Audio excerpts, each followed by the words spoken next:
بابا آدم کے زمانے سے قربانی کا نظم چلتے آ رہا ہے۔ سن 1400 سال سے پیشتر، 1400 سال تو صدی حضور علیہ السلام کا زمانہ ہوا، لیکن اس سے پہلے جو ہے جد امجد حضرت ابراہیم علیہ نبینا علیہ السلام سے لے کر قیامت تک یہ سلسلہ جاری رہے گا۔ ابراہیم علیہ السلام سو اللہ تعالیٰ نے بہت سی جگہ آزمایا۔ قرآن پاک کے اندر 73 مقامات کے اوپر ابراہیم علیہ السلام کا نام آیا۔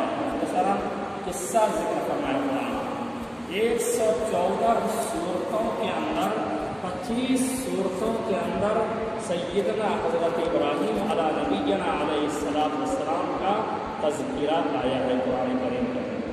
تو کتنی بڑی خصوصیت کی حامل حضرت ابراہیم علیہ السلام، اور ان کا واقعہ بچپنا اس سے قبل جمعہ کو آپ حضرات کے سامنے گزار کر دیا گیا ہے کہ آپ ایک کفر کے گھر کے اندر پیدا ہوا، ایک نبی کفر کے اندر پیدا ہوا ہے، جبکہ وہ تمام اللہ کو چھوڑ کر غیر اللہ کی وہ پرستش کرتے تھے، غیر اللہ کی وہ عبادت کرتے تھے۔ لیکن جب ابراہیم علیہ نبینا علیہ السلام نے اس کفر کے اندر، اس ظلمت قضا کے اندر آنکھیں کھولی ہے، تب اللہ پاک نے ان کو، ان قوم کو ہدایت کے لیے، رہنمائی کے لیے ان کو مقرر فرمایا۔ چنانچہ ابراہیم علیہ نبینا علیہ السلام کے دور میں نمرود بادشاہ تھا، جو ان کی پوری سکہ پورے دنیا کے اندر چلی ہوئی تھی، 400 سال اس نے حکومت کی تھی میرے بھائیوں۔ لیکن ابراہیم علیہ السلام نے ان سے جا کر مناظرہ کیا اور دعوت حق کی طرف ان کو بلایا، قرآن کی طرف، ایمان کی طرف، اللہ کی ربوبیت کی طرف، اللہ کی عبادت اور ریاضت کی طرف ان کو بلایا۔ لیکن اس نے انکار کیا کہ میں ہی خدا ہوں، ارے میری درگاہ کے علاوہ کوئی درگاہ نہیں، میری بارگاہ کے علاوہ کوئی بارگاہ نہیں، میری حکومت کے سوا کوئی حکومت نہیں۔ اس طریقے سے وہ تکبر میں اور گھمنڈی میں آ گئے۔ لیکن میرے دوست بزرگوں، اللہ سے بڑھ کر کوئی اللہ نہیں، اللہ سے بڑھ کر دنیا کے اندر کوئی نہیں۔ دنیاوی بادشاہ چند دن کے لیے آتے چلے جاتے، لیکن جو سب سے بڑا بادشاہ، بادشاہ کا بادشاہ، احکم الحاکمین، رب العالمین ہے، ان کی بادشاہت تا قیامت تک چلتی رہے گی، کوئی بھی ان کا انکار نہیں ہے۔ موت کا آنا اور زندگی کا بخشنا اللہ کے ہاتھ میں ہے، غیر کے ہاتھ میں نہیں۔ چنانچہ ابراہیم علیہ السلام نے جب ان کو دعوت دی تو وہ بہت منکر ہو گئے اور ان کے خلاف میں جو ہے آگ لگائی، آگ بھڑکائی گئی۔ ان کے بعد حضرت ابراہیم علیہ السلام آگ کے اندر اور آگ کو گلے گلزار بنا دیا، آگ کو گلے گلزار بنا دیا۔ ان کے بعد نمرود غضب میں آ گئے کہ ان کا خدا بہت بڑا دکھ رہا ہے، حالانکہ بڑا خدا خدائی ہے۔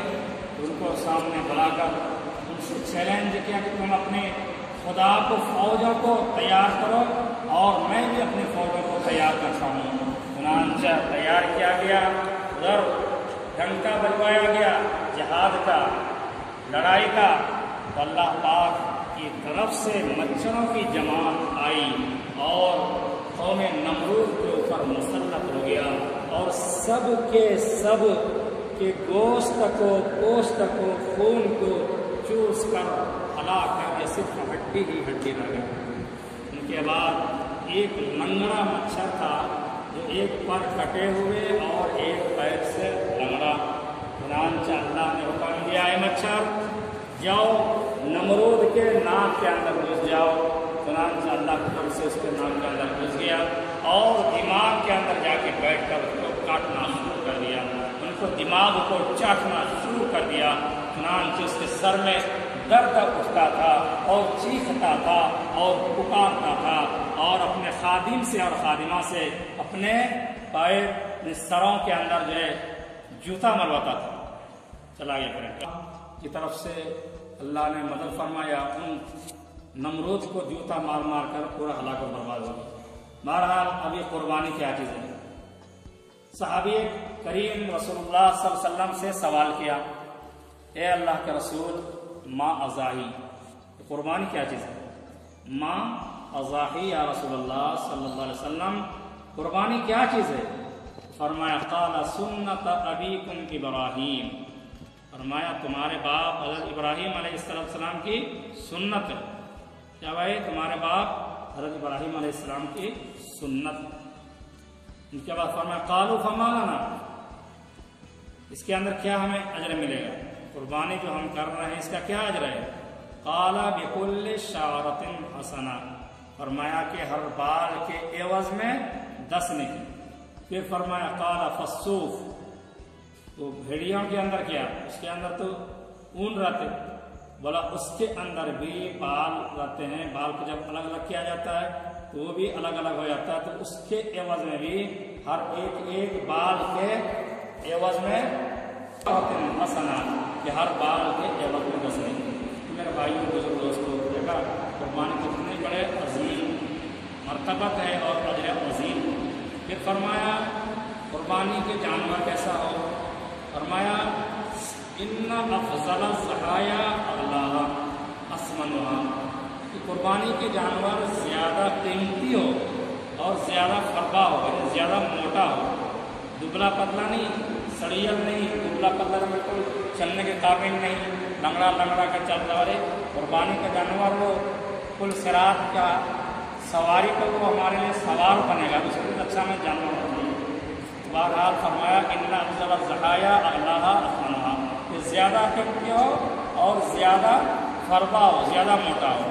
ان اللہ لا ينظر الى صورکم بل قلوب اعمالکم، اللہ پاک فرماتے ہیں کہ انسان کی شکلوں کو نہیں دیکھتے، انسان کیسا ہے، کالا ہے کہ گورا ہے کہ گورا ہے. ارے انسان